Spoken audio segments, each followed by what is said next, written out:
अस्सलामुअलैकुम वरहमतुल्लाह वबरकातु। दोस्तों, क्या आपने कभी सोचा है कि बाज़ लोग कामयाबी या दौलत मिलने से पहले अचानक सख्त आजमाइशों में क्यों गिर जाते हैं? क्या ये सिर्फ इत्तेफाक होता है या उसके पीछे अल्लाह की कोई हिकमत होती है? आज की इस वीडियो में हम कुरान और सुन्नत की रोशनी में इसी मौजू पर बात करेंगे। लिहाजा वीडियो आखिर तक ज़रूर देखें, क्योंकि आखिर में मैं एक ऐसी बात बताऊंगा जो आपकी ज़िंदगी बदल सकती है। आजमाइश क्यों आती है? अल्लाह ताला अपने बंदों को बगैर मकसद के आजमाइश में नहीं डालता। कुरान मजीद में अल्लाह ताला फरमाते हैं, और हम ज़रूर तुम्हें कुछ खौफ, भूख, माल, जान और फलों के नुकसान से आजमाएंगे और सब्र करने वालों को खुशखबरी दे दें। इस आयत से मालूम होता है कि आजमाइश ईमान का हिस्सा है। दौलत से पहले आजमाइश अक्सर ऐसा होता है कि जब अल्लाह ताला किसी बंदे को बड़ा मुकाम, रिज़्क़ या कामयाबी देना चाहता है, तो पहले उसका सब्र, इखलास और ईमान देखता है। हज़रत यूसुफ अलैहिस्सलाम को देखें।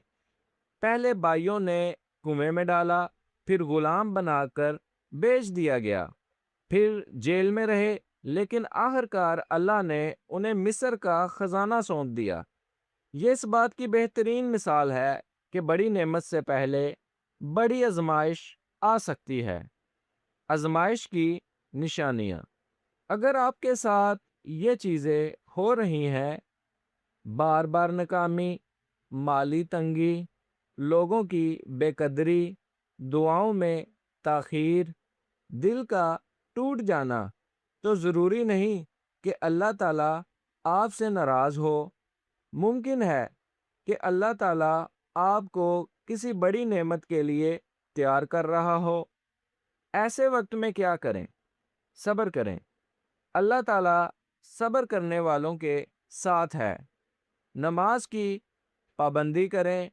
कुरान पाक में आया है, वस्ताईनु बिस्सब्रि वस्सला इन्नल्लाह मस्साबिरीन। नमाज दिल को सकून देती है। इस्तिगफार कसरत से करें। इस्तिगफार रिज़्क़ के दरवाजे खोल देता है। शुक्र अदा करें। जो मौजूद है उस पर शुक्र करें। अल्लाह ताला मज़ीद अता फरमाएगा। अल्लाह पर मुकम्मल भरोसा रखें।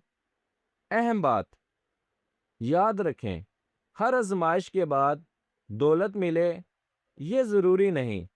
कुरान और हदीस ये ज़रूर बताते हैं कि आजमाइश मोमन की तरबियत, गुनाहों की मुआफ़ी और दराजात की बुलंदी का ज़रिया बन सकती है। और अल्लाह जिसे चाहे बाद में रिज़्क़, इज़्ज़त या कामयाबी भी अता फरमाता है। इसलिए ये नहीं कहना चाहिए कि हर आजमाइश के बाद लाजमन दौलत आती है। अगर आप इस वक्त किसी मुश्किल से गुजर रहे हैं, तो मायूस ना हो।